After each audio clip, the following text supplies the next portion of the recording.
Hey guys, what is going on? It's me, PecuriBox12 here, and welcome back to another Realm of the Mad God video. So Oryx 3 has been out for 3 months, going on 4 soon, and with the addition of Exaltations and the recent patch, Realm is looking like it's in a pretty complete position. We have a new endgame boss, pretty much the final boss of the game, as well as a designated potion for each endgame dungeon via said Exaltation, which kind of wraps everything in a neat little bow. We've got this nice cap on it. I think Realm is the most complete it's ever been in its state right now. The jump to Unity, balance changes, tons of new dungeons and content. There are a lot of elements working in the game's favor. Still has a little ways to go. I think right now Deca is focusing most of their time on optimization. Meanwhile, the UGC workers and whatnot are all working on dungeons, items, and bosses, which I think is the smartest dynamic they could have. Assuming that is what's happening, that is merely my speculation and what people have told me. And I think that's important right now. I think that focusing on the technical side of the game, making sure that everything is working as intended, is really key right now. Because back whenever I first discovered Realm, I think its biggest drawing point, aside from its graphics and art style, was the fact that I could play it. It didn't run beautifully or anything, but it did run. I could play it. And it was free. Get a couple of buddies together, they teach you the basics, die a few times, get the hang of it. It was a blast. And I think a lot of people, younger kids, were in a similar position to me. And I think having that universal draw, at least in the computer world, really helped it gain a following. So with this recent jump into Unity, I think prioritizing optimization and accessibility above all else should be one of the top priorities. I don't expect the game to go multi-platform for a very long time, if at all. Gotta implement crossplay and the porting jobs and all that. I understand that's a lot of work and probably beyond what the team is working on at the moment. But you can't argue that having the game on as many platforms as possible would undeniably increase its sales, or at least exposure. You imagine playing this thing on the Switch? But aside from other consoles, I think merely improving the stability and performance of the game is something many low-end PC users would appreciate. From what I've heard, the minimum requirements to run Realm now are surprisingly high for what Realm is. Something more universal, again, would really help on the accessibility end. Bug fixes, getting those bots out of Nexus once and for all, that'll be the day when I can truly smile in Nexus again, and not be tempted to turn my chat off the moment I spawn in. These poor new players that hop on for the first time probably don't even know that they're third-party websites that are against the terms of service. One of the first things they're being told to do in-game, besides the tutorial, is to break the rules of the game. It's kind of funny in an ironic sort of way, but it makes for a terrible first impression if they're able to put that together. But regardless, what does this all have to do with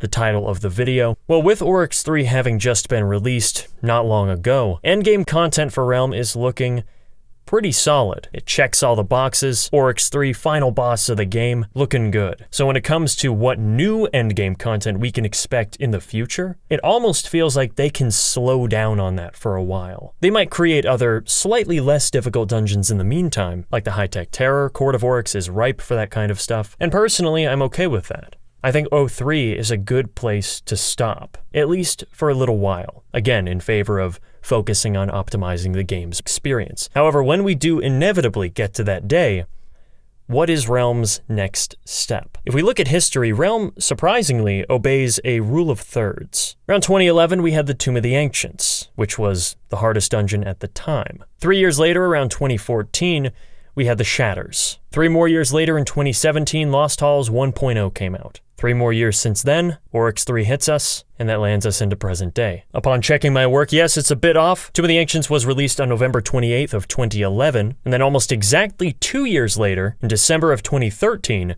the Shatters came out, and then Lost Halls was about 3.5 years later. Alright, so there are some holes in that rule of thirds, but you get the point. I'm realistically not expecting any new endgame content to come out for at least another year. In any case, when the time comes for Realm to make that next step and produce the next big thing, because it's going to be tough to top Oryx 3, and again, I don't expect it for a while, if at all. But if that time comes, I think it would be wise to consider Elder Realms. For people who are unaware with that term, Elder Realms was a community forum post, I believe, detailing a completely new realm. I never got to read the post myself. I only heard about it via word of mouth, but it's very old and more or less talked about there being a secondary realm that was a much harder version than the one we know. Still had the same beach, lowlands, midlands, highlands, godlands, all that stuff. But everything's harder. Modified enemies, new attacks, new loot. Essentially, a hard mode for Realm of the Mad God. And like I said, I never got to read that old post, so I don't really know what the specifics were. And I hear that there's a new post going around to revitalize interest in the topic. Someone made like a 600-page document detailing all the specifics on what Elder Realms would be. Naturally, I haven't gotten around to that. I would like to read at least some of it, but before getting into that, I wanted to give my own ideas on what Elder Realms could be. So what I say here could have some overlap with those other two documents. And as always, take what I say here with a grain of salt. I'm not demanding that these ideas get implemented into the game tomorrow, or even at all. They're not bulletproof, but my hope is to at least stimulate some conversation. So let's get into it. There are two approaches to how Elder Realms can be handled. You can do it as a separate realm that can always be accessed, or maybe there's a specific requirement to get in, like you have to be 8/8 or have a certain number of stars. And then there's the other method of locking it behind other content, which is the method I'm going to speak about first. Since this area is most likely going to have some of the best items in the game and cause some inevitable power creep, initially I wanted this to be a hard area to reach. So I proposed that a portal to Elder Realms drops upon defeating O3. And at this point in time, that may sound like a nightmare or an inconceivable pipe dream, at least to some of you. I know plenty of people who are really good at doing O3 now. But then you also have to make sure there are enough people left over from O3 who are willing to go into Elder Realms and engage in more dangerous activity. But for the sake of argument, let's continue with this hypothetical scenario. You kill O3, portal drops to Elder Realms, you go in, you're there. Everything in here is twice as difficult, but also twice as lucrative. XP is more plentiful. Gods drop greater potions instead of single ones. The white bag UTs are all slightly superior versions of the one found in the regular realm, such as the Elder Crown of the Forgotten King. But to prevent people from taking advantage of this system, the portal to Elder Realms is a one-way ticket. Once you Nexus, you're out.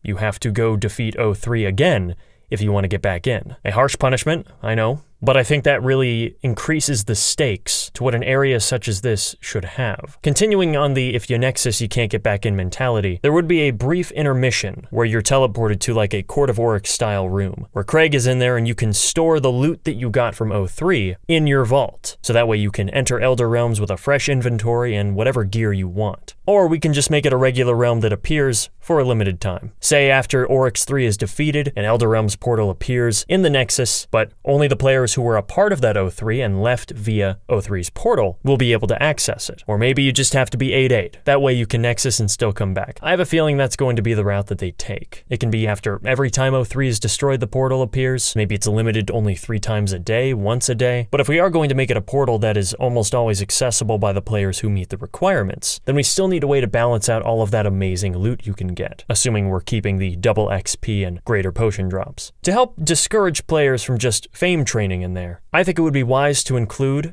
a time limit. You have a limited amount of time to close the realm and once again go to Oryx 3, only this time we would call him Oryx the Elder God. With a time limit, this means you can't just sit in the same spot and grind forever. If you actually want to get anywhere in that realm, you're gonna have to clear events. Every time you kill an event or complete an endgame level dungeon, it'll add a bunch of minutes to your timer. And yes, you will have to actually complete the dungeons. It's not a matter of just beating all the events. You actually have to beat the Shatters and Lost Halls and Crystal Cavern. You need to defeat the Forgotten King, the Void Entity. These are all minions of Oryx. If you want to get to him, you gotta go through everyone else. But what if everyone nexuses from the dungeon before the boss is dead? Is it just game over? No, we'll just have it so that the portals never disappear, and that any gateways that get closed off, like Bridge to the Forgotten Sentinel, the room closing off in the nest, things like that don't happen. Boss rooms reopen up for you to get to them. Toss in a couple heroic observers to make sure you have enough people to cross through if you want. Once they're all taken out, you go to Oryx's castle, play as always. Time limit will be gone by that point, so you can actually take your time with it. You beat the new hard mode versions of Oryx 1, 2, and 3. I'm not sure if I want to have a 4th form of Oryx present himself after that, or if O3 is just the final version again, but it's an even harder version of him. And if you're able to beat him, he will drop exclusive Elder UTs. What would those items be? I have no idea. You can make him drop the admin sword for all I know. Now, when it comes to using these new UTs, naturally, in the regular realm, they would be extremely busted. And while it makes sense because they drop from the hardest boss in the game, a degree of balance is required. So I propose 2 options. 1, we give them durability. They can only last so long before they inevitably break. So you really gotta ration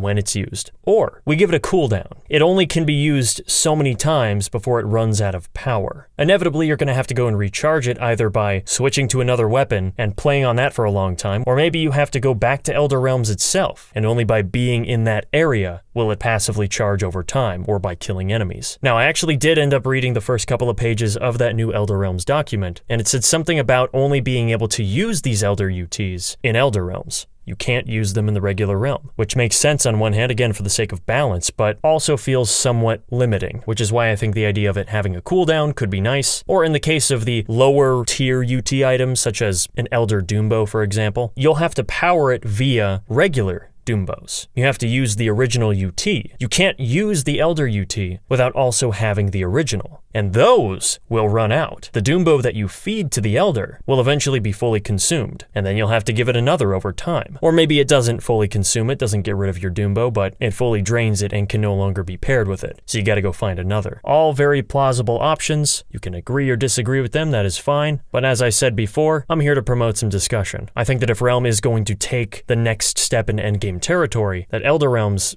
should at least be considered. I think it holds massive potential. Whatever that ends up being in the meantime, I'll be enjoying whatever updates come the game's way. Thank you guys so much for watching, and as always, don't forget to check out the next episode whenever I post it, which will probably be soon. Alright. See ya.